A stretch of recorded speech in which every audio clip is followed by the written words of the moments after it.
글쎄 안 들려 들을 뉴스 없어 아무 뉴스도 귀에 들어오지 않아 듣고 또 들어도 들을 뉴스 없어 만든 게 이 프로야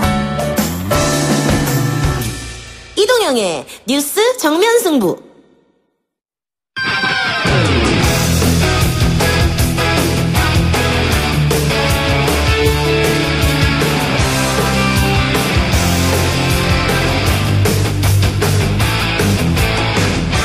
이동의 뉴스 정면 승부 3부 시작합니다.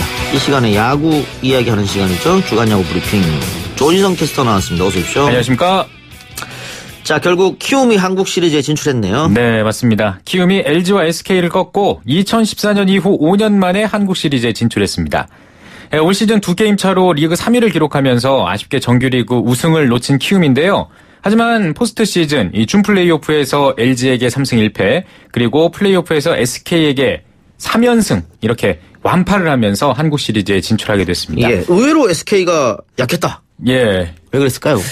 SK가 이번에 3대0으로 지지 않았습니까? 근데 시즌 후반부터 약간 불안불안한 그런 요소들이 좀 있었습니다. 근데 그거를, 극복하지 못하고 키움의 기세에 좀 눌린 것이 아닌가. 1차전 김광현이 나왔을 때 연장까지 가는 승부 끝에 놓쳤던 게 팽팽하던 어떤 흐름에서 와르르 무너지게 되는 그런 계기가 됐던 것 같습니다. 예. 반대로 키움이 이렇게 강한 이유는 무엇이냐. 일단 투수 운영, 선발 운영진은 벌떼 전략으로 구성하고 있다. 예, 맞습니다. 마운드가 정말 장난이 아닌데요. 특히 예. 불펜이 좋았습니다. 키움 구원진 성적을 보면요. 포스트 시즌 7경기에서 1.23의 평균 자책점을 기록을 했거든요. 예. 정규 시즌 때도 이 구원의 평균 자책점이 좋았습니다. 1위였어요. 근데 그때는 3.41이었는데 포스트 시즌은 1.23입니다. 예. 거의 철벽 불펜이라고 할 수 있겠죠. 예. 그리고 젊은 선수들이 맹활약해주고 있다는 것도. 예. 굉장히 또 새로운 거네요. 예, 이정우 선수가 플레이오프 MVP에 선정이 됐는데 98년생 정말 젊은 선수고요. 젊은 선수들이 키움 하위 타선에 포진이 돼 있고 키움 하위 타선이 약점이 될 것이다라는 예상이 있었는데 장난이 아니었습니다. 이번에 키움 하위 타선이 완전히 터지면서 김규민 선수는 2차전 MVP에 선정이 됐고요. 송성문 선수는 3차전 MVP에 수상이 되면서 하위 타선까지 터진 키움의 타선, 정말 쉬어갈 타선이 없다. 예, 이렇게 지금 평가를 받고 있습니다. 송성문 96, 이정우 98, 김혜성 99, 김하성 95. 예. 이런 젊은 선수들의 맹활약. 네. 키움 팬들은 굉장히 흐뭇하겠습니다. 네, 맞습니다. 자, 키움이 한국 시리즈에 진출한 게 이번이 처음입니까? 아닙니다. 2014년에 한번 진출을 했고요. 올해로 역대 두 번째로 이제 한국 시리즈에 진출을 하게 됐는데 그 당시에는 2014년 당시에는 삼성과 맞대결을 펼쳤는데요. 1차전을 잡았지만 결국에는 준우승에 머물렀습니다. 예. 그러면 창단 후 첫 우승을 노린다. 그렇죠. 이렇게 봐도 되겠네요. 예, 맞습니다. 팀 이름은 계속 바뀌었습니다만. 예, 어쨌든. 히어로즈죠. 예. 그리고 반면에 두산은 6번째 우승에 도전합니다. 맞습니다. 2016년에 통합 우승을 달성한 이후에 3년 만에 우승에 도전하는데요. 2014년에만 탈락하고 최근에 7시즌 전부 다 이제 한국 시리즈에 진출할 만큼 두산은 한국 시리즈 진출 단골팀이었습니다. 예. 근데 최근에 2번 연속 한국 시리즈에 진출을 했습니다만 2번 다 준우승을 차지하면서 이번만큼은 우승을 하겠다 이런 또 기세 이런 어떤 각오가 좀 엿보이는 것 같습니다. 예, 2010년대 최강팀은 두산이라고 해도 과언이 아니겠네요. 예, 맞습니다. 예. 자, 두산이 한국 시리즈에 직행했고 예. 키움은 하나하나 밟아서 올라왔는데 네. 장단점이 있을 것 같습니다. 예, 일단 기세 면에서는 키움이 굉장히 강합니다. 일단 준 플레이오프에서는 한 번 패배를 했습니다만 플레이오프에서는 그냥 3대0으로 셧아웃하고 올라왔거든요. 네. 그리고 그동안에 좀 약점이라고 짚었던 아까 말씀드렸던 키움의 하위 타선 다 터졌고요. 지금 뭔가 쉬어갈 타선도 없고 또 두산에게 강한 왼손 투수들이 있기 때문에 키움이 충분히 해볼 만한데 두산 입장에서는 많이 쉬어서 투수들의 힘이 좀 생겼다라는 점, 좀 회복할 수 있다라는 점이 좋겠습니다만 또 많이 쉰 만큼 타자들은 방망이 감이 좀 식었을 수도 있거든요. 이런 것들 좀 어떻게 1차전이 진행이 될지 보는 게 참 좋을 것 같습니다. 예. 지금까지 36차례 한국 시리즈 중 1차전을 갖고 간 팀이 26번 우승을 차지했다. 예. 72%가 소유하죠. 그러니까 1차전이 상당히 중요하다. 예, 상당히 중요하죠. 근데요, 요즘 또 최근에는 분위기가 약간 좀 달라졌는데요. 예. 최근 6시즌의 한국 시리즈 우승팀을 보면요. 1차전 승리팀이 2번 우승을 했고요. 1차전 패배팀이 오히려 4번 우승을 하면서 요즘은 약간 또 이 분위기가 또 달라졌습니다. 하지만 1차전이 중요하다라는 거는 그 사실만큼은 변함이 없겠죠. 예. 그리고 정규리그 1위한 팀 우승 확률도 80%가 넘는데 예. 두산이 정규리그 우승을 했잖아요. 예, 맞습니다. 그런데 또 야구라는 게 확률 게임이기도 합니다만 또 예측 불가능한 게임이기도 하니까. 그렇죠. 작년에 이제 1위 했는데 또 결국엔 한국 시리즈 못 가져갔지 않습니까? 예. 두산이. 예. 자, 우리가 설명한 대로 1차전이 어쨌든 중요한데 예. 야구는 뭐 투수 노름이다 뭐 그런 얘기도 있잖아요. 맞습니다. 예. 선발 싸움이 중요할 것 같습니다. 1차전 선발 싸움. 선발 싸움 굉장히 중요합니다. 원래 지금 먼저 선발이 키움은 요키시가 나오고요. 두산은 린드블럼이 나오는데요. 다들 린드블럼 나올 건 알고 있었습니다. 근데 키움에 요키시 했을 때 물음표를 던지셨을 거예요. 브리검을 예상한 분들이 많습니다. 예. 브리검이 이번 포스트 시즌에 가장 선발 중에서, 키움 선발 중에서 가장 잘 던지기도 했는데, 요키시 카드, 이 카드가 저는 승부수라고 좀 보는데요. 예. 요키시가 만약에 무너진다면 키움이 와르르 무너질 확률이 높습니다. 예. 지금 요키시가 4일 쉬고 등판을 하는 건데, 두산에게 강했다. 이거 하나 믿고 이제 올라오는 거거든요. 어찌 보면 장정석 감독의 승부수인데 이게 통할지, 안 통하면 정말 키움은 와르르 무너질 확률이 높습니다. 팀의 에이스 브리검을 1차전에 내지 않고 네. 두산의 정규리그에서 강했던 요키시를 냈다. 네. 장정석 감독의 승부수다 이렇게 예. 판단이 된다 이 말이죠. 네네. 예. 그런데 요키시 선수가 포스트 시즌에 좋지 않았다면서요? 예, 맞습니다. 2경기 나와서 평균 자책점이 5.14인데요. 2경기 평균 3.1이닝밖에 소화를 하지 못했습니다. 그러니까 아까 구원진이 잘했다고 했잖아요. 사실 구원진이 잘하는 것보다는 선발진이 잘하는 게 더 좋은 건데 그렇죠. 구원진이 잘할 수밖에 없도록, 그러니까 5이닝도 소화를 못했다라는 거는 그리 좋지 못했던 그런 모습인데 4일밖에 안 쉬었는데 요키시를 냈다. 글쎄요. 요거 진짜 좀 지켜봐야 될 것 같아요. 예. 거의 아무도 예상 못했을 것 같습니다. 요키시는. 예. 근데 지금 어떤 데이터를 보면 예. 두산 타자들이 상대 투수가 언더헤드 투수일 때 팀 타율 1위, 예. 우투수일 때 팀 타율 1위, 네. 좌투수일 때 팀 타율이 꼴찌에서 2등이에요. 맞습니다. 예. 이것도 참 재미있는 건데요. 두산이 올 시즌에 왼손 투수에게 참 공포증이 약하다. 있습니다. 예. 예. 시즌 초부터 한화전부터도 그런 것들을 좀 보여줬는데 지금 보면은 좌투수 상대로 9위, 10위 이렇게 되는데 중심 타선들 오재원 선수라든지 박세혁 선수, 정수빈 선수, 김재환 선수, 오재일 선수 다 합쳐서 이렇게 여기에서 이 선수들 굵직굵직한 선수들 중에 3할이 넘는 선수가 없어요. 좌투수 예. 상대로. 예. 예, 그만큼 좌투수 상대로 약했기 때문에 요키시가 그거를 공략할 수 있을지를 좀 봐야겠습니다. 요키시가 좌완이니까. 예. 자, 그러면 두산의 에이스. 예. 당연히 린드블룸입니다. 맞습니다. 자, 린드블럼 정말 잘했지 않습니까? 예. 올 시즌에 정말 최고의 모습을 보여줬습니다. 다승 1위, 평균 자책점 2위, 최다 이닝 1위, 탈삼진 1위였는데 시즌 후반에 굉장히 좀 힘이 떨어지는 모습을 보였거든요. 계속해서 좀 부진한 모습을 보여줬었는데 과연 잘 쉬었을지, 예, 그걸 좀 봐야 될 것 같고요. 작년에도 KS, 그러니까 한국 시리즈 1차전에 나왔었는데 좀 부진했었습니다. 예. 결국 패전을 멍해를 썼었는데 두 번째 등판부터 좋아졌었거든요. 올 시즌은 오늘 경기에서 과연 좋은 모습을 보여줄 수 있을지, 그리고 오늘 린드블럼이 요키시를 잡는다면 두산의 거의 완승, 이 시리즈 완승을 또 예상해 볼 수 있기 때문에 예. 린드블럼이 어떻게 던지느냐 지켜봐야 될 것 같습니다. 예. 또 하나 키움이 불펜이 아까 너무 좋다고 그랬는데 네. 너무 좋은 만큼 많이 던졌단 말이죠. 맞습니다. 이 한국 시리즈가 7차전까지 만약에 3승 3패로 가게 되면 7차전까지 가는데 예. 좀 과부하 걸렸진 않았을까? 그렇죠. 그런 게 있죠. 그러니까 이닝 수 자체는 그렇게 많지 않을지 모르겠습니다만 게임 수 자체가 좀 있거든요. 그리고 예. 투구수를 계산을 합니다만 투구수를 계산하기 전에 불펜에서 또 던지는 연습구들이 있거든요. 예. 여러 가지 이제 그 공들이 있기 때문에 경기 수가 많아져도 그 피로도가 쌓이는 거는 사실입니다. 그렇죠. 예. 예. 그래서 과연 이런 것들을 어떻게 극복할 수 있을지. 그래서 선발이 더 중요한 것 같습니다. 또 하나 있습니다. 이 단기전으로 치러지기 때문에 네. 슬러거들의 큰 거 한 방이 그렇죠. 경기를 좌우한다. 예.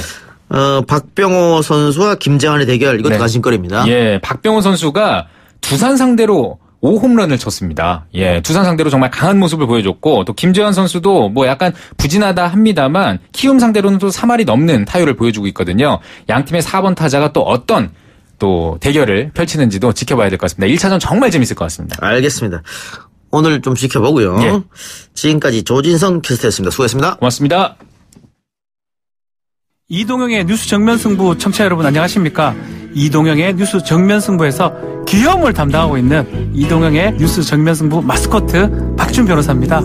지금 청취율 조사 기간입니다. 지금 사신 데가 경기도 파주시 맞으시고요. 네. 어제 라디오 어떤 거 들으셨어요? 평일에는요, 이도경의 정면 승부요. 어디? YTN. YTN. 그 네. 몇 시 때 들으신 거예요? 5시에서 7시까지 하는 거요. 아, 이동영님 뉴스 이거. 이게 거의 뉴스를 주로 다루는 거니까 이거를 주로 들어요. 그러니까 이동영 1부부터 2부하고 그 중간에 뉴스하고 3, 4부가 뒤에 하니까. 예, 맞아요. 예. 주로 이동영의 뉴스 정면 승부를 들어요. 네. 잠깐 화장실 간 거 빼고 다 들었어요. 꼬박꼬박 7일 중에요. 5일 정도 월요일부터 금요일까지는 매일 이동영의 뉴스 정면 승부는 맨날 들어요. 이동형의 뉴스 정면 승부. 우리 모두 지금은 이동형의 뉴스 정면 승부를 듣고 있습니다. 이동형이야, 이동형이야. 지금까지 이동형의 뉴스 정면 승부, 이동형의 뉴스 정면 승부, 이동형의 뉴스 정면 승부 마스코트 박준이었습니다.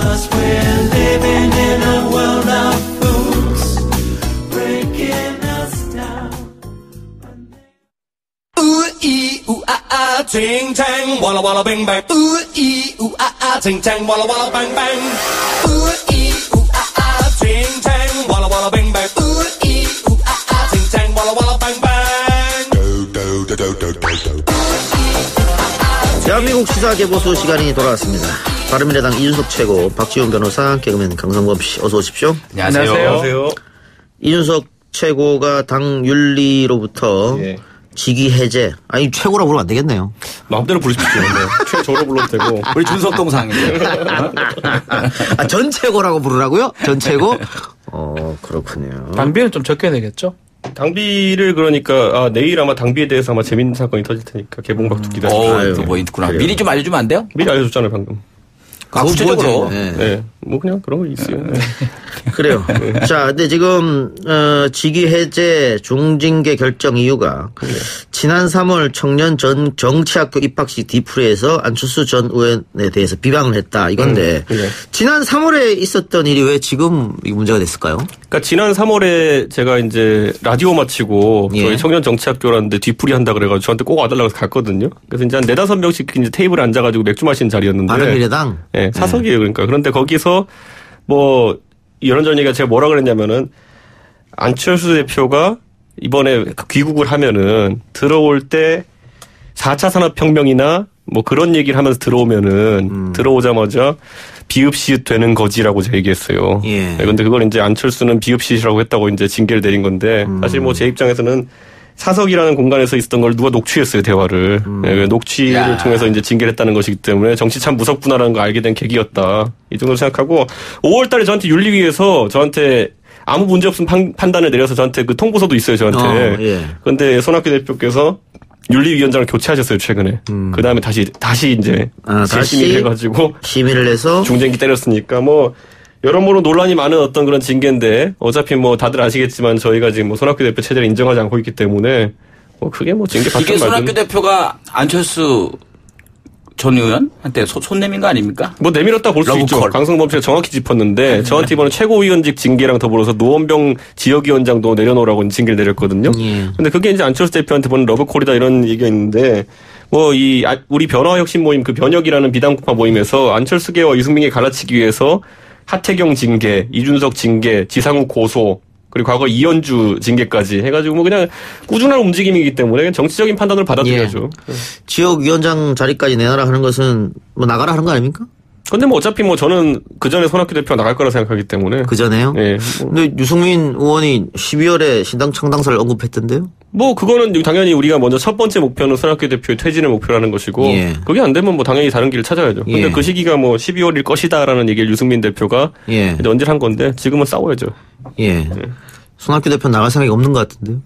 원래 생각이 있어서 나간 사람 별로 없습니다. 옛날에 홍준표 대표도 대표 물러날 때 본인은 계속 유지하고 싶었겠지만은 뭐 안 되면 나가는 거죠, 그게. 어쨌든 시기의 문제지 이제 바른미래당이 쪼개지는 건 기정사실이다 이렇게 봐도 되겠네요. 저는 뭐 그렇게 결론이 나지 않길 기대하지만은 뭐 그런 징계나 이런 걸 그렇게 만들었거든요. 사실 최근에 약간 웃긴 해프닝이 있었던 게 뭐냐면 19일 날 손학규 대표께서 광화문 광장에서 조국 장관 가족 엄정 수사 촉구 결의 대회를 하셨어요. 그런데 거기서 나온 메시지가 뭐였냐면은 자유한국당은 망할 것이다 곧 그리고 유승민 대표에 대해서 비판 뭐 이런 거였거든요. 그 이벤트 이름이랑 좀 약간 맞지 않는 이런 행보도 나오고 하는 걸로 봐가지고 저는 이제 좀 뭔가 굉장히 격해지셨다 이런 생각을 좀 합니다. 제3지대 얘기도 나오는데 손학규 대표가 그쪽으로 갈 확률도 있다 이렇게 보십니까? 저는 근데 우리가 보통 제3지대라고 표현하지만은 그게 국민의당 시절에는 어쨌든 호남신당의 개념으로 실현이 되었고 예. 이번에도 그럴 가능성이 높아 보이는데 예.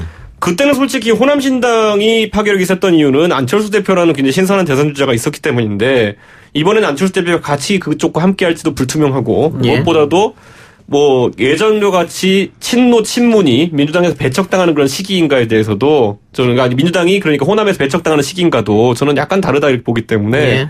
호남신당의 성공 가능성은 그때보다 낮다 이렇게 봅니다. 아니, 성공 여부를 떠나서 그쪽과 힘을 합치겠느냐 이렇게 보는. 그거 하려고 하태경 이준석 공격하고 지상훈 공격하는 겁니다. 그거 하려고 그런 거다. 네. 알겠습니다. 박준 변호사는 한지붕 두 가족 바른미래당 상황 어떻게 보십니까?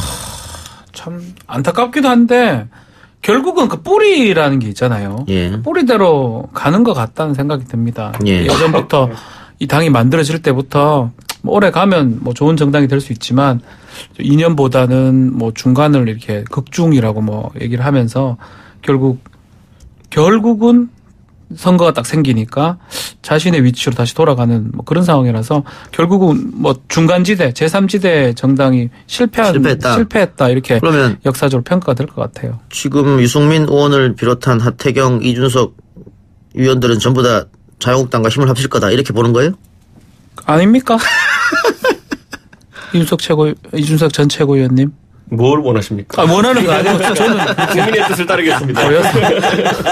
예. 아니 근데 그거 이제 근데 선거는 이겨야 되는 거니까. 선거는 이겨야 되는 거죠. 저는 그것도 나쁘다고 생각하지는 않습니다. 네. 아니 근데 이제 뭐 저는 자유한국당과의 통합에 대해서는 아직까지 유승민 대표도 원칙론을 고수하고 있고 예. 이번에 뭐 많은 입장이 변한 것처럼 사람들이 뭐 그 중앙일보 인터뷰와 조선일보 인터뷰에서 예. 이야기하지만은 결국은 개혁 보수를 받아들이라는 말 지금까지 줄곧 해왔던 거거든요. 예. 자유한국당 측에. 근데 그거 안 하겠다고 또 이제 김진태 의원님 같은 경우도 뭐 하려면은 개별 입당을 하고 뭐 하든지 하지 당대당은 없다 이런 식으로 선명하게 선을 긋고 이런 거로 봐가지고는 저는 그건 오히려 골짜기가 좁혀지지 않고 있다고 봅니다. 예. 근데 지금까지 합치는 일은 없다, 합당은 없다 이렇게 계속 얘기하다가 요즘은 말이 좀 바뀌었잖아요. 탄핵의 강을 넘어서자 이렇게. 근데 예전에도 보면 정확히 이제 찾아보시면 친박 팔적을 내치고 개혁 보수를 받아들이면 합칠 수 있다. 언제든지 열려 있다고 유승민 의원이 표현했었는데 그게 사실 이런 거예요. 박지훈 변호사 저한테 100억을 주면 밥을 먹어주겠습니다. 뭐 이런 거거든요. 그러니까 뭐 내용상으로 봐서 전혀 뭐 아무 의미도 없고 받을 이유도 없는 상대편에서 뭐 그런 제안을 그냥 던지는 것이다. 이렇게 보면 될 것 같습니다. 예. 근데 어쨌든 조금 말의 뉘앙스도 달라졌고 특히 공수처 법안 같은 경우에도 어떻게 달라진 겁니까? 유승민 전 대표가? 저는 유승민 의원이 이제 대선 때는 공수처라는 것이 네. 오히려 이제 여권의 어쨌든 권력, 실세들을 견제하는 목표로 이렇게 설계된 공수처 같은 경우에는 찬성한다. 이런 취지였는데 지금 현재 나와 있는 백혜련안 같은 경우에는 오히려 이번에 조국 장관 사태에 비춰봤을 때 수사하기에 좀 이제 오히려 여권의 비리나 이런 걸 봐주기식으로 될 가능성이 있지 않느냐. 그래서 좀 방향성이 다르다 보고 반대하는 것인데 또 거기에 저희 단서 조항이 달린 게 결국에는 중립적인 인사가 선출될 수 있게 여러 가지 조항이 들어가 있는 권은희 의원 안 같은 경우에는 예? 당연히 검토해 볼 수 있다. 이런 정도 입장입니다. 검토입니까? 찬성입니까? 권은희 의원 안 같은 경우에는 지금 그거에도 또 수정을 해야 된다는 의견이 있습니다. 예. 왜냐하면 이번에 조국 장관 사태를 통해서 드러난 뭐 우선 수사권의 문제라든지 이런 것들 보완한다면은 검토해 볼 수 있다는 취지입니다. 민주당은 권은희 안 받아들일 수도 있다. 검토할 만하다. 또 그렇게 얘기하는데. 그래서 제가 말씀드려서 권은희 안을 그 민주당이 검토한다면은 어느 정도까지 받아들일 것인지 왜냐하면 권은희 안을 전체 받아들이면 뭐 기소심사위원회까지 받아들여야 되는 아닌데 그것까지 한다는 것인지 아니면 중간지에 또 절충을 하자는 것인지 왜냐하면 지금 유승민 의원이나 저희 변화혁신위원 모임에서 주장하는 것은 그것보다 더 강해진 안도 좀 필요하다 이런 얘기거든요. 글쎄요. 제가 봤을 때는 지금 진행자가 아니고 정치평론가로 봤을 때 네. 유승민 의원이 12월 창당을 이야기한 거는 네. 결국은 공수처 법안 반대하려고 하는 게 아닌가. 그거를 마무리 짓고 네. 자유한국당 왜냐면은 오신환 원내대표가 함께 하니까 결국 이거 협상하는 거는 원내대표가 하는 거잖아요. 그렇죠. 그러니까는 오신환 원내대표가 원내대표 하고 있을 때까지 이걸 마무리 짓고 난 다음에 신당을 만들겠다. 이 생각이 아닌가. 이동영 씨 정치평론 좀 하시네요. 아니, 평론이 아니고 이 바닥 진짜 10년 됐습니다. 그러니까 제가 농담 삼아서 얘기했는데 예, 그런 의도도 있다는 걸 부인할 수는 없죠 당연히. 예. 그러니까 사실 교섭단체가 3개인 상황에서 교섭단체에서 공수처 반대 또는 공수처에 대해서 보완 의견을 내는 쪽이 둘인 것이랑 그렇죠. 하나인 것은 큰 차이기 때문에 뭐 그걸 검토 안 할 수는 없습니다. 예. 예. 일단 한 분은 변호사고 한 분은 정치인이니까 일반 국민으로서 공수처 어떻게 생각하세요? 강성범 씨. 당연히 있어야 되는데 예.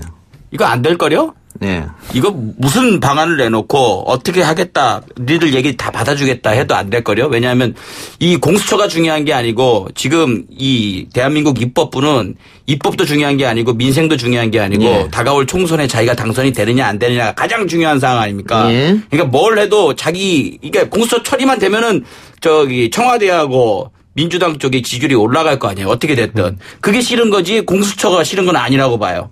저는 차라리 강성범 씨 말에 약간 동의하면서도 민주당이 차라리 총선 승리를 위한 전략을 세웠으면 좋겠다. 왜냐하면 이번에 조국 장관 수호를 위한 여러 가지 행동 같은 경우에는 총선 승리를 목표로 한 사람들이라면 할 수 없는 행동들이 많았거든요. 근데 이번에 공수처 같은 국면도 이제 여론조사들이 나오는 걸 보면은 조국 장관 사태 이전에 비해 가지고 공수처 찬성 여론이 좀 줄어든 조사들이 있습니다. 그렇기 때문에 이게 논의가 숙성되면은 또 그 선거를 앞두고 어떤 판단할지 지켜봐야 되는 게 이제 뭐 공수처라는 게 사실 지난번에 패스트트랙이 정작 통과된 4월 이때는 공수처가 국민들의 관심이 아니라 선거법이 관심이었어요. 왜냐하면 선거법에 있어서 각 당의 유불리가 명확했기 때문에. 근데 지금은 또 공수처라는 조국 장관 사태 겪으면서 어쨌든 비리를 어떻게 하면은 잘 캐내고 잘 없앨 수 있느냐에 대한 국민적 관심이 모이고 있기 때문에 저는 뭐 긍정적으로 보고 논의가 좀 숙성되기를 좀 기대합니다. 그 다음에 여론을 보고 아마 장들이 움직일 것 같습니다.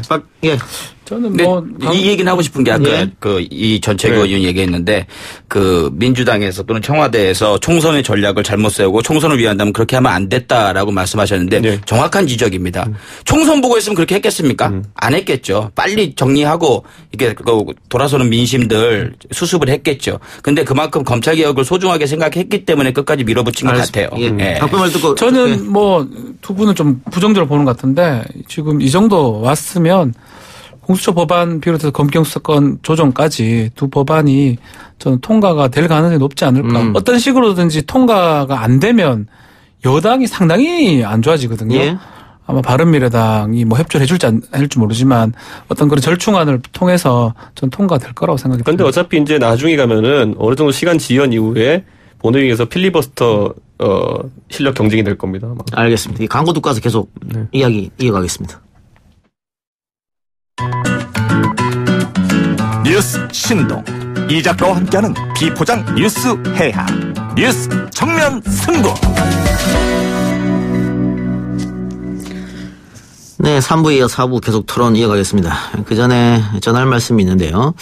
지금 라디오 청취율 조사 기간입니다. 24일까지라고 하니까. 올해 청취율 조사를 하네요, 그죠? 그러게 말입니다. 아유, 네. 언제부터 기간인데. 네. 이동영의 뉴스 정면 승부입니다. 이동영의 뉴스 공장 아니에요. 뉴스 정면 승부를 뜯고 있습니다. 이동영이 뉴스 쇼라고 하는 경우도 있어요. 뉴스 정면 승부예요. 네, 정면 승부입니다. 정면 승부. 예, 측면도 정면입니다. 예, 후면도 아니고요. 한 두 분만 청취자 중에 받으셔가지고 이렇게 해주면은 정말 두 명만 되면 제가 봤을 때는 영구히 프로가 제발 전속됩니다. 우리 청취자 중에 2명 정도만 걸리를. 예. 그래요. 알겠습니다. 자, 계속해서 이어가 보죠. 조국 전국 이후에 여권은 아까 강성범 씨 이야기처럼 사법개혁에 속도를 내고 있고 자유한국당은 어쨌든 다시 장애 집회를 열었습니다. 지난 19일 광화문 집회 동원령까지 내렸는데 기대에 미치지 못했다 이런 분석도 있다고 하는데 자유한국당 내에서도 계속 이렇게 장애 집회를 가면은 역풍이 불 수 있다라는 분석도 나오고 있다 그래요. 왜냐하면 일단 조국 장관이 사퇴를 했기 때문에. 그런데 장애 집회를 계속 이어가는 게 맞느냐 어떻게 보십니까? 제가 옛날에 자유한국당 전신인 새누리당의 지역위원장, 당협위원장을 해봤잖아요. 예. 근데 이제 이번에 당협별로 300명에서 원회는 300명, 현역은 400명을 동원해라라는 문건이 이제 왔다고 하는데 예. 그 당원들 구성을 보면은 지역별로 그거 동원하려면 진짜 뭐라고 해야 될까요? 버스 열차. 총동원 체제거든요. 아니 뭐 서울에서 지하철 타고 오면 되니까. 총동원 체제인데 그거 모으기 쉽지 않습니다. 예, 그래서 당직자나 보좌관들도 뭐 인터넷에 글 쓰고 했더라고요. 너무 어렵다고. 그렇죠. 그래서 뭐 사실 사진을 찍어서 보고하고 이러라 그랬는데 그럼 뭐 지역관 3-4개가 뭉쳐가 같이 사진 찍고 이렇게 보고 있을 겁니다. 그러니까 저는 그런 어떤 동원 집회가 앞으로 뭐 이런 조국 정국이나 이런 걸 이끌어나갈 수 있다 보질 않고요. 실제 보수가 과거에 광화문에서 이제 서초동 집회에 대응해가지고 한번 큰 규모를 이룬 다음에 자신감을 어느 정도 얻은 건 맞는데 반대로 지금까지 소위 말하는 촛불 시민이라고 하는 그런 어떤 조직된 힘에 비해 가지고는 조직력이 굉장히 약한 편입니다.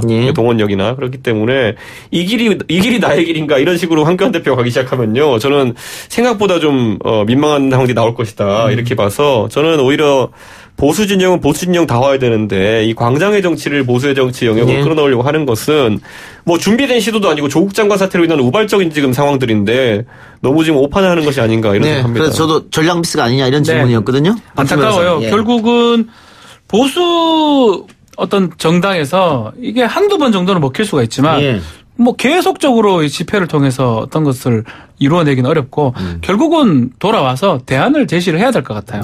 검찰 개혁에 대해서도 많은 국민들이 원하는 이상 거기에 맞는 안을 내야지. 그럼 무턱대고 뭐 공산당 얘기를 하면서 반대를 한다거나 광장에서 그걸 반대한다는 거는 지금 당장은 그게 효과가 있을 수 있지만 시간이 지나면 지날수록 그 효과는 완전히 떨어질 것이고 국민들이 돌아설 가능성이 크지 않을까 저는 그렇게 생각이 듭니다. 그러니까 중도층이 민주당에서 좀 떨어져 나와서 자유한국당에 붙어서 자유한국당 지지로 올라간 이유가 조국 정국에서 대통령이 고집을 부리네. 조국 장관 잘못하네 이런 느낌을 받았다는 거잖아요. 그렇죠. 그런데 사퇴를 했는데 계속해서 장애 집회를 하면서 국정전환 뭐 이런 얘기가 한다면 대전환이라고 하더라고요. 그게 과연 먹혀들 것이냐 이 얘기인 것 같아요. 국정감사에서도 조국 이름밖에 안 나오잖아요. 할 일이 얼마나 많은데 좀 이제 정면 승부를 해야죠.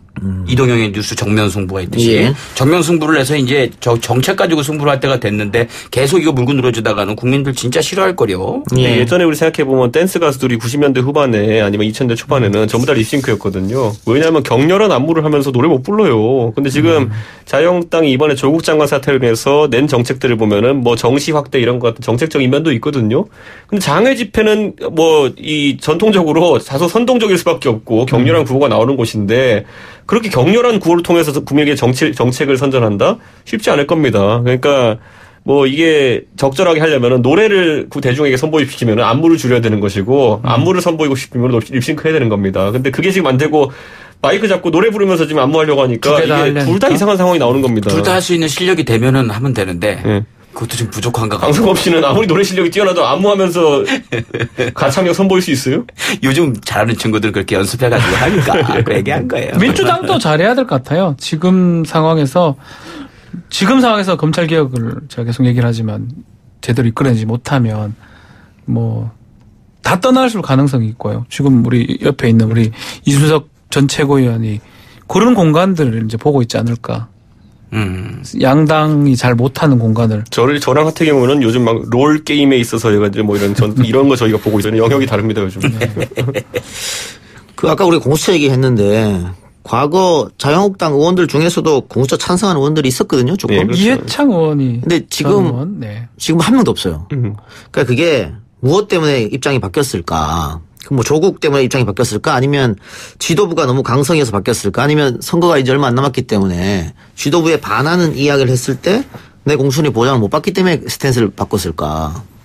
그러니까 저는 공수처라는 조직이 이제 전 세계적으로 사실 참고할 만한 조직이 있긴 하지만 그래도 완전한 지금의 공수처처럼 되어 있는 조직은 없거든요. 그러다 보니까 그 시행 결과도 예측하기 어렵고 그리고 필요성이라는 것도 아직은 국민들이 이제 솜사탕처럼 만져지질 하지만 약간 부들부들한 상태이기 때문에 거기서 의견이 엇갈리는 것 같은데 아까 제가 말했듯이 4월 달에 이게 긴급 처리 안건이 패스트트랙으로 올라갔음에도 불구하고 숙성이 좀 안 되는 않은 상태로 올라갔어요. 그러니까 지금 논의가 이루어지는 게 바람직하다 보고 저는 뭐 이 과정에 있어서 각자 좀 뭐라 될까요? 좀 근본주의적인 태도? 그러니까 내 거 아니면 안 되라는 생각을 좀 버렸으면 좋겠다. 그러니까 결국에는 한 번도 없었던 조직을 만드는 건데 여러 가지 아이디어를 합쳐내야 되는 것인데 지금 자유한국당 같은 경우 선거법 때도 그랬지만은 공수처에 대해서도 지금 보면은 이게 보면은 반대, 찬성 요거만 놓고 보는 것인데 사실 대통령께서도 오늘 언급하셨듯이 그러면 검찰의 권력은 어떻게 견제할 것이냐 이런 것에 대한 질문은 유효한 것이거든요. 왜냐면 저는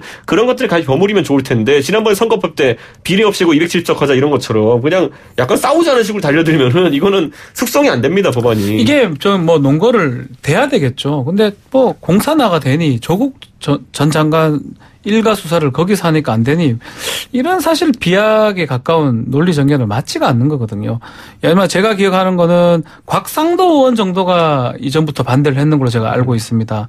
근데 나머지 이전에 찬성했거나 별 반응 없던 사람도 다시 반대로 돌아선 것 예. 자체가 국민들이 예전하고 다르게 눈을 뜨고 뭘 얘기하는지 정치인이 그걸 그 말이 맞는지 일관성이 있는지 보고 있는데 예. 계속적으로 그런 어떤 논리적이지 않는 얘기를 한다는 거는 사실은 지금 당장 어떻게 먹힐 수 있어도 시간이 지나면 지날수록 이건 먹히지 않을 것이다. 저는 이번 이 국회 구성원들 이 정말 무슨 말을 해도 안 된다고 생각해요. 이철희 의원이 그랬잖아요. 자신 없다고. 이 정치 창피하다고.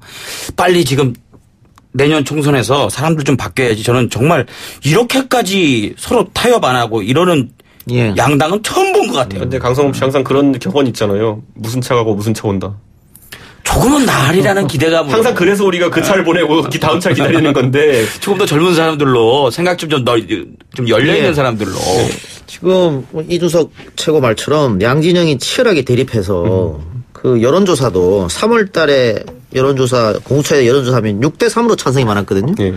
이번에 조사가 보면 5대4로 좁혀졌단 말이에요. 그건 진영 논리가 작용한 결과라고 할 수 있죠. 그러니까 지지자들까지도 진영 논리가 작동됐다. 제가 이런 말 하기 좀 그런데 공수처에 대한 논의는 아까 제가 말했던 논리적인 부분은 하나도 숙성된 적이 없어요, 지금까지. 그런데 그렇게 여론이 바뀌었다는 거는 그 야구팀 응원한 거 비슷한 약간 그런 느낌인 상황이거든요. 네, 그래서 국회의원은 그래도 그 국민들이 투표로 뽑았고 또 걸어다니는 1인 1인 입법기관 아닙니까? 그렇죠. 그럼 본인이 소신이 있어야 되는데 지금 지도부에 이 얘기한다고 다 뒤집어 버리면은. 그러니까 제가 이 얘기하고 싶은 게 이번 사태에서 민주당 내에서도 다소의 반대 의견이 있는데 그게 금태섭 의원이 주도하는 의견들인데 그렇다면 저는 그것도 굉장히 용기 있는 발언들일 텐데 당연히 그걸 조정안에 넣어야 된다고 보고 예전에 뭐 박근혜 대통령 시절에 증세 없는 복지는 허구다라는 말 어떻게 보면 당연히 맞는 말인데도 거기에 대해서 대통령이 맞선다는 이유로 탄압을 했더니만은 유승민 의원이 정치적 고초를 겪었던 거 아닙니까? 그리고 그때부터 새누리당 몰락한 거예요. 그러니까 저는 지금도 마찬가지로 민주당 같은 경우에도 검찰 출신이기 때문에 검찰 쪽으로 팔이 부럽기 때문에 그러다 하지 말고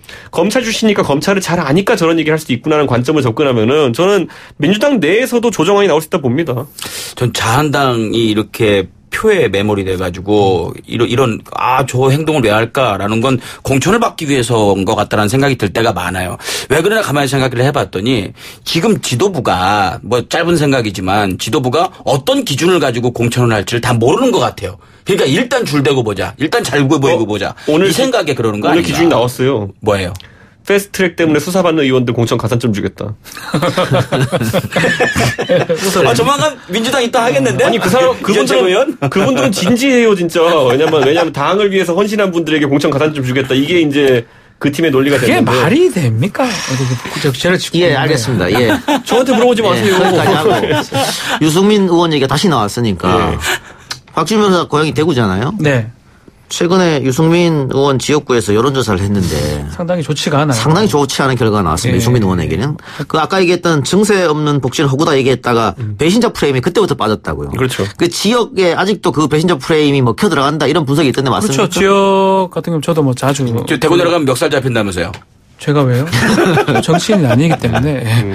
근데 일단 유승민 의원 같은 경우는 사실은 그렇게 나와서도 될 정도로 아주 개인기가 뛰어난 의원으로 봐도 무방한데 그렇지만 대구 정서는 좀 다른 것 같아요. 배신자 낙인이 된 다음에 그 이후로 뭐 다 그렇지는 않지만 어떤 여론을 돌려도 자유한국당의 다른 후보가 나온다 그러면 그쪽이 조금 더 많이 이래 되기 때문에 유승민 의원도 좀 답답한 상황이 아닌가. 대구 하나는 자기 지역구 하나는 먹고 지금 동구인가요? 먹고 들어가야 되는데 그게 좀 빠지니까 본인 스스로 입지도 안 좋을 뿐더러 그것을 바라보는 자유한국당 입장에서도 굳이 유승민 의원 좀 받아야 되나 이런 얘기까지 나오는 것 같습니다. 그래서 뭐 수도권 출마 이런 얘기도 있던 것 같은데? 뭐 얘기가 없는 건 아니지만요. 거기에 대해서 유승민 의원이 어떤 입장을 밝힌 바가 있는 건 아니고 사실 모든 가능성 열어놓고 생각해야겠죠. 신당을 한다고 하면 이제 인재 영입도 해야 되는 것이고 그리고 기반을 이제 그 언론사 인터뷰에서 유승민 의원이 뭐라고 했냐면은 수도권 중도 보수 성향의 2040 세대를 공략하겠다 그랬거든요. 사실 2030 얘기는 2040까지 확장적으로 이야기하는 거는 민주당의 핵심 지지층이 40대거든요. 그렇죠. 거기를 공략해보겠다는 의도니까 기존 보수와는 좀 다른 길을 걷겠다 이렇게 생각할 수 있을 거고 이제 신당하겠다는 사람이 제일 무서운 게 뭔 줄 알아요? 뭡니까? 갑자기 영입 명단에 막 사람 이름 넣어서 발표합니다. 박지훈 변호사와 매주 만나서 소통하고 있다. 확정된 건 아니지만 원래 그렇게 장난 많이 칩니다 보면은. 본 적 없어요. 오늘 이준석 최고 페이스북에 기껏 젊은 지지층 모아 놓는데 매진했더니 네. 당내 활동하는 젊은 사람들을 비하했다 대표가 네. 이렇게 또 얘기했네요. 그 바른미래당에서 젊은이들이 많이 들어왔다. 그걸 네. 체험적으로 느껴서 이렇게 많이 쓴 느끼죠. 건가요? 저랑 하태경 의원은 요즘 가면 고깃집에 서비스도 많이 나옵니다. 솔직히 젊은이들은 갈 데가 바른미래당 아닌가? 좀 그렇게 생각했어요. 아닙니다. 이제 보수적인 생각 갖고 있으면. 이제는 저희를 징계했기 때문에 이제 저희 이준석 하태경이지 이제 저희는 바른미래당이라는 것보다는 개인 브랜드가 자영업자 연합체 같은 느낌입니다. 아, 젊은이들이요. 다 나가라. 젊은이들이 왜 바른미래당의 문을 두드렸다고 보세요? 그러니까 저는 이런 생각을 해요. 그러니까 국회에서 대한민국의 다양한 문제를 다뤄야 되는데 이번에 하태경 의원 같은 경우에도 보면은 사실 군 가산점 문제도 이번 국감에 다뤘거든요. 그리고 뭐 왜냐면 여성이 입대했을 때도 가산점을 줘라라는 취지로 이제 하태경 의원이 했고, 그리고 뭐 프로듀스 101 관련 투표 조작 사건 이런 것도 하태경 의원이 다뤘고, 뭐 젠더 문제, 그리고 이번에는 또 롤 게임에 관해서 불공정 계약이나 이런 것들에 대해서도 막 다루고 있거든요. 근데 이런 이슈를 다룬 정당이 지금까지 없어요. 사람도 개인도 없고. 그렇기 때문에 당연히 내 이야기를 해주는 사람에게 관심이 가는 것은 당연하고, 앞으로 뭐 저랑 하태경 의원은 뭐 어쩌다 보니 약간 팀으로 엮였지만은 그런 것들 많이 발굴해서 던질 생각입니다. 20대 아마 남성이 좀 제 개인적 생각이긴 하지만 바른미래당 쪽에 좀 하지 않을까. 그러니까 민주당이나 이제 진보 정당은 좀 그걸 봐야 될 것 같아요. 바른미래당이 어떻게 젊은 층을 공략하고 젊은 층 남성들이 왜 돌아섰는지를 지금쯤은 뭐 분석이 됐는지 몰라도 좀 진지하게 들여다보지 않으면 그거 분석 끝났잖아요. 네. 그 20대는 잘못된 교육을 받아서 반공사상이라는 거예요. 그런 거 말고. 아니 민주당 최고위원의 발언인데 그런 뭐 생각을 제가 바꿔서 예. 20대 젊은 남성들이 예. 왜 민주당에 등을 돌렸는지 진짜 성찰해 볼 때가 된 게 아닌가. 그게 이제 앞으로 선거하고도 다음 총선하고도 아마 긴밀하고 밀접한 관계가 있는 거 아닌가 고민되는 부분일 거라 생각이 들어요. 알겠습니다. 마지막으로 하나만 더 마칩시다. 오늘 대통령 국회 시정연설이 있었습니다. 세 분 어떻게 들었습니까? 저는 뭐 메시지 자체는 뭐 평이했다 이렇게 생각했고요. 그 대통령께서 그런데 그 기존 사태에 대한 분석과 더불어 가지고 뭐 검찰 개혁에 대한 당위성 이런 것들은 사실 지난번 수석보좌관 회의에서도 비슷한 메시지가 나왔습니다. 그렇기 때문에 조금은 더 이제 새로운 아젠다를 던지지 않을까 기대했었는데 그 부분 좀 미흡했던 것 같고, 공수처 설치에 대해 가지고 굉장히 또 적극적인 발언하셨거든요. 그런데 이게 사실 제가 봤을 때는 또 다시 이제 표현이 적절할지 모르겠습니다. 도박용업이란 배팅을 이제 한 상황이거든요. 지난번에 조국 장관 수사 국면에서도 대통령께서 개입해가지고 배팅을 하시는 바람에 굉장히 한이 커졌던 적이 있는데 이번에 공수처도 결국 이렇게 되면은 큰 판이 될 가능성이 높아지고 있습니다. 네. 저는 일단은 뭐 공정이라든지 경제 얘기를 많이 한 것 같고, 교육 부분에 그게 눈에 띄더라고요. 일단 대학 입시에서 정시 모집을 확대하겠다. 이 부분이 앞으로 방향인 것 같은데 논란이 또 될 것 같아요. 지금 만들어 놓은 또 교육 어떤 체계하고 맞지 않을 가능성도 있고, 또 지금 조국 이건을 겪으면서 이 교육의 공정성 부분이 문제되기 때문에 이 부분이 또다시 또 시험 때 오지 않을까 생각이 듭니다. 그러니까 누굴 욕할 것도 아니에요. 이제 우리나라는 그 입시 제도를 어떻게 바꾸건 능력 있고 돈 많은 부모의 자식들이 더 좋은 대학에 가기 훨씬 유리한 운동장은 이미 기울어져 있거든요. 그걸 인정해야 돼요. 그럼 어떻게 해야 되느냐. 정말 공부 잘하는 친구면 내 인생을 바쳐서라도 내가 힘들어도 내 살림이 힘들어도 아이를 밀어줘야 되지만 딱 보고 얘는 큰 힘이 들지 않는 이상은 공부 잘하기 힘들다 그러면 공부 잘하는 부잣집 아들 또는 정말 공부 잘하는 애들 들러리 세우지 말자는 거죠. 저는 저희 딸이 중학교 2학년이지만 이 학원 다 그만 댕기라고 하고 춤추고 싶다고 하길래 댄스 학원 끊어줬어요. 들러리 쓰지 말아라. 네가 하고 싶은 거 하고 살아라. 요즘은 대학 나왔다고 해서 인생 잘 사는 거 아니고 그 좋은 대학 나오고 정말 좋은 대학 나오지 않는 이상은 대학 필요 없는 시대거든요. 그 대학 나왔다고 해가지고 돈 많이 버는 시대 아니니까 우리 자식들은 진짜 들러리 세우지 맙시다. 알겠습니다. 예. 자, 오늘 대통령 국회 시정연설이 있었는데요. 제가 이준석 최고랑 박근혜 정부 때 제 보수 진보 이렇게 해서 토론 많이 했었는데 그때 제가 박근혜 대통령을 비판하는 것 중에 하나가 너무 국민과의 대화가 없다. 기자회견도 안 하고. 그렇죠. 그걸 제가 항상 비판했었어요. 김대중 노무현 정부와 비교하면서. 근데 이번에 그 문재인 정부 들어서서도 너무 스킨십이 없는 것 같으니까 국회 시정연설 했으니까 이제는 국민하고 직접 만나는 시간을 좀 가졌으면 하는 그런 바람입니다. 세 분 다음 주에 뵙겠습니다. 네, 감사합니다. 감사합니다. 감사합니다.